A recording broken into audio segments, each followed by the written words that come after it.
सांसद महोदय जरा बताएं, ये विपक्ष कह रहा है कि आप लोग देश में आग लगा रहे हैं, देश को बांट रहे हैं, हिंदू मुसलमान कर रहे हैं, पत्थरबाजी आपके राज्यों में हो रही है, आप हिंसा को रोक नहीं पाते हैं, फिर मुस्लिमों को टारगेट करते हैं। जवाब दीजिए। देखिए, हम हिंदू मुसलमान कर रहे हैं। ये जो बोल रहे थे जनाब ओवैसी साहब, ये जाके सबसे पहले क्या बोले थे यूपी में? आपने जनाब गिरिराज सिंह को सुना कि नहीं? हम बता रहे हैं उन्होंने क्या बोला था। इनकी पार्टी का नाम है मजलिसे इत्तिहादुल मुसलमीन, यानी मुसलमानों की एकता के लिए समर्पित पार्टी, और वह सेकुलरिज्म के लिए समर्पित है। यदि देश का प्रधानमंत्री कहता था मुस्लिम should have first right over the national resources of India, वो सेकुलरिज्म को समर्पित है। यदि जिस जमाने में कश्मीर में मस्जिदों से भीड़ निकलती थी, अभी हमारे दौर की बात है 2019 से पहले, जुमे की नमाज के बाद, और जाके किसी भी इंस्पेक्टर अयूब पंडित जैसे व्यक्ति को कत्ल कर देती थी, वो सेकुलरिज्म का सुंदर संगीत था। अब दक्षिण का बताता हूं, तमिलनाडु जिले का, तमिलनाडु स्टेट का पेरम्बूर जिला, उसमें कोलतार गांव 70% आबादी मुस्लिमों की हो गई, तो उन्होंने कहा मंदिर में पूजा बंद कर दीजिए, घंटा बंद कर दीजिए, हमारी धार्मिक भावना आहत होती है। कोई सेकुलरिज्म का सूरमा उत्तर से दक्षिण तक बोला हो तो बोलिए, बल्कि तमिलनाडु सरकार ने मान लिया। फिर मद्रास हाईकोर्ट बीच में आया, उसने कहा यह कोई आधार नहीं बनता कि 70% हो गए इसलिए।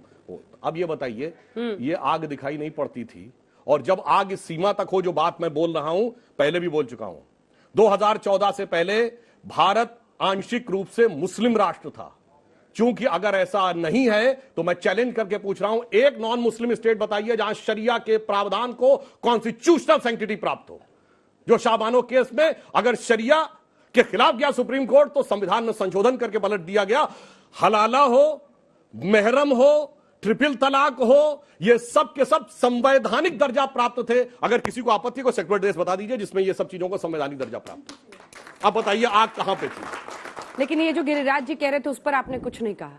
अगर अल्लाह को स्पीकर की जरूरत नहीं है तो हनुमान जी को चालीसा सुनने के लिए स्पीकर की जरूरत है। आप एक बार देखिए, अब आप जैसे हनुमान चालीसा में कहते हैं जय हनुमान ज्ञान गुण सागर, हनुमान जी की स्तुति करते हैं। अब हमारे मन की बात है, अजान में क्या कहते हैं? अजान में क्या कहते हैं? अशहदु इलाहुल्लाह, अल्लाह के अलावा कोई इबादत के लायक नहीं है। अशहदु मोहम्मद रसूलुल्लाह का अर्थ यह हुआ कि रसूल के अलावा, मोहम्मद साहब के अलावा कोई पैगंबर नहीं है। तो जैनों के 24 तीर्थंकरों का अपमान, सिखों के 10 गुरुओं का अपमान, हिंदुओं के 10 अवतारों का अपमान आपके मन में है। घर में आपको प्रॉब्लम अजान से है, लाउड स्पीकर से नहीं है। मतलब अजान से प्रॉब्लम? मैं बता रहा हूं, लाउड स्पीकर से सही बात बोलिए ना। फिर बता रहा हूं, सुनिए। तो घूम फिर के क्यों पहुंचे? आपके मन में है कि मेरे पिताजी सबसे लायक है, मैं अपने घर में कहूंगा। अब आप ये कहें कि मैं दुनिया भर को सुनाऊंगा, मतलब बाकी के नालायक हैं, तो इस बात से प्रॉब्लम है। शुभ्रांश राय जी नहीं कर रहे वो हिंदू मुस्लिम, आप लोग कर रहे हैं। देखिए अंजना जी, ऐसा है कि 8 साल हो गया भारतीय जनता पार्टी के गर्भ से विकास नहीं पैदा हुआ। जो पैदा हुआ हमेशा वो हिंदू मुसलमान था, या पाकिस्तान था, या हलाला था, या जो भी और भी शब्द इन्होंने बहुत सारे शब्द यूज किए, वो सब पैदा हुआ। दो बड़ी बड़ी बातें हैं। मैं क्लास 3 में रहा होगा गांव के स्कूल में, तो मैंने कबीरदास की कुछ 1-2 लाइन मुझे याद है कि काकड़ पाथर जोड़ के मस्जिद दियो बनाए, ताचड़ मुल्ला बागदेत क्या बहरा हुआ खुदा। ये उस समय हमने पढ़ा था, अभी तक याद है। सेम सिचुएशन आज इन्होंने पैदा कर दिया पूरे देश में। 1 मिनट मैं बोल लूं सर प्लीज।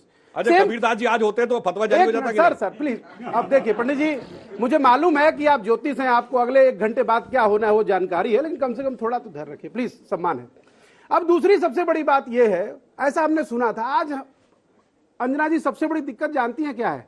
अगर उत्तर प्रदेश और बिहार के गांव में 24 घंटे का अखंड रामायण होता है ना, तो रात को कोई रामायण पढ़ने वाला मौजूद नहीं है। और आज ये कह रहे हैं कि उस लाउड स्पीकर को आप लगाइए। करिए ना भाई, अगर हिम्मत है तो पढ़कर सुनाइए, कर सुनाइए, अपनी जिंदगी में इंप्लीमेंट करके दिखाइए। आप तो बहुत बार बनारस गई हैं, बनारस का संकट मोचन मंदिर। Sir please mister Bansal, please mister Bansal, अपनी बारी आप करिए, पढ़िए, अब बचाइए। लेकिन सवाल ये पैदा होता है कि कल परसों से टीवी पे दिख रहा है, मोबाइल पे दिख रहा है, बहुत सारे लोग गले में लपेट के कुछ आगे पढ़ रहे हैं। इनको पढ़ना ही नहीं आ रहा कि हनुमान चालीसा पढ़ रहे हैं कि सुंदरकांड का पाठ पढ़ रहे हैं। अरे धर्म की ऐसी हानि मत करिए। एक बात। दूसरी, आपने बिल्कुल सही कहा सर, 8 साल हो गए, अब क्या आपको 80 साल चाहिए 1947 में ले जाने के लिए? आप आए थे देश का विकास करने के लिए, आए थे 5 ट्रिलियन की इकोनॉमी को लेने के लिए। बदले में आपने देश को क्या दिया? 100 रुपए लीटर से ऊपर का डीजल, 100 रुपए लीटर से ऊपर का पेट्रोल, 1000 रुपए ऊपर से लीटर का सिलेंडर। और उससे बड़ी बात, बुजुर्गों की दवाई महंगी कर दी। और दिल्ली जैसे शहर में शिक्षा तो महंगी हुई हुई, साथ में किताबें महंगी कर दी। जब महंगाई पे आपसे बात की जाती है, आप लेकर हलाला हिंदू मुसलमान पाकिस्तान चलने लगता है। अरे भैया, कुछ पढ़े लिखे भी लोग आपकी पार्टी में है। 24 घंटे घिसा पिटा टेप चला रहे हैं। अरे इससे आगे बढ़िए। एक तरफ प्रधानमंत्री गरीबों को, अल्पसंख्यकों को, उनकी बेटियों को स्कॉलरशिप भी देते हैं और उनके लिए प्रधानमंत्री आवास योजना में घर भी बनाते हैं। दूसरी तरफ कानून को ठेंगा दिखा के आपके मंत्री, आपके मुख्यमंत्री और आपके अधिकारी उसी प्रधानमंत्री आवास के घरों को तोड़ देते हैं। यह बताइए कि प्रधानमंत्री जी ने बनाया था वो गलत था, या जो आप कर रहे हो कानून को हाथ में लेकर वो गलत है? जवाब लेंगे सुधांशु जी से। बंसल जी, घिसा पिटा टेप, वही स्क्रिप्ट, अगर एक महीने पहले का भी शो उठा लें तो वही सब बोल रहे होंगे सुधांशु जी जो आज बोल रहे हैं। नहीं, मुझे लगता है कांग्रेस को भाव तो याद है, लेकिन ये नहीं पता कि इन्हीं के गुर्गे उसी मोल भाव की चीज को पेट्रोल पंप बना रहे हैं। आप देखिए वो जो अपना जो गैस हो या पेट्रोल हो, उसके बम कैसे बन जाते इतने महंगे? तो किसके गुर्गे बना रहे हैं जी? तो और कैसे मस्जिद तक पहुंच जाता है वो तो कैसे मुस्लिम बस्तियों में स्टोर हो जाता है वो? और देखिए, हिंदू जब यात्राएं निकालता है, हिंदू जब प्रोसेशन निकालता है, तो बाकायदा पुलिस की परमिशन लेता है। इसके बावजूद भी जो तथाकथित मुस्लिम डोमिनेटेड एरिया है, मस्जिद है, मदरसे हैं, वहां पर ना कोई सीसीटीवी कैमरा लगा सकता और ना कोई पत्थरों की स्कैनिंग होती और न ही उसकी सैनिटाइजेशन होता। और शिवराज सिंह चौहान जी से पूछिए, नहीं क्यों नहीं करते हैं? नहीं, मैं कहता हूं सबसे पूछ रहा हूं मैं। अरे शिवराज सिंह चौहान जी से पूछिए, भूपेंद्र भाई पटेल से पूछिए गुजरात में। देखिए, शिवराज जी ने जिसने पत्थर फेंका, हाँ। उनको पत्थर बीनने के लिए मजबूर कर दिया। उनके घर के फेंकने क्यों दिया पत्थर? और उसी बात को लेकर फेंकने क्यों दिया? ताकि आपकी रोटी चढ़ती। नहीं, देखिए ना, जब वो लोग पत्थर फेंक रहे थे तो ये चुप थे, सारे के सारे, ये सारे लेफ्ट चुप थे। और जब उनको पत्थर बीनने पड़े तो बिलबिला गए कि मेरे घर के पत्थर कहां हैं।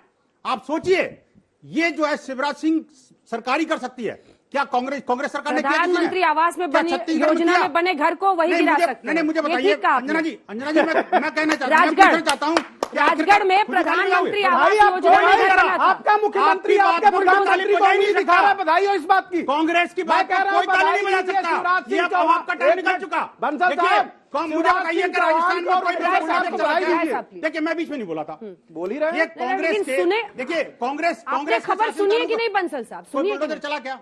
हाँ, कांग्रेस के शासनकाल में कोई बुलडोजर चला क्या? आपने सवाल सुना कि नहीं? घटना सुनी कि नहीं? राजगढ़ में क्या हो गया?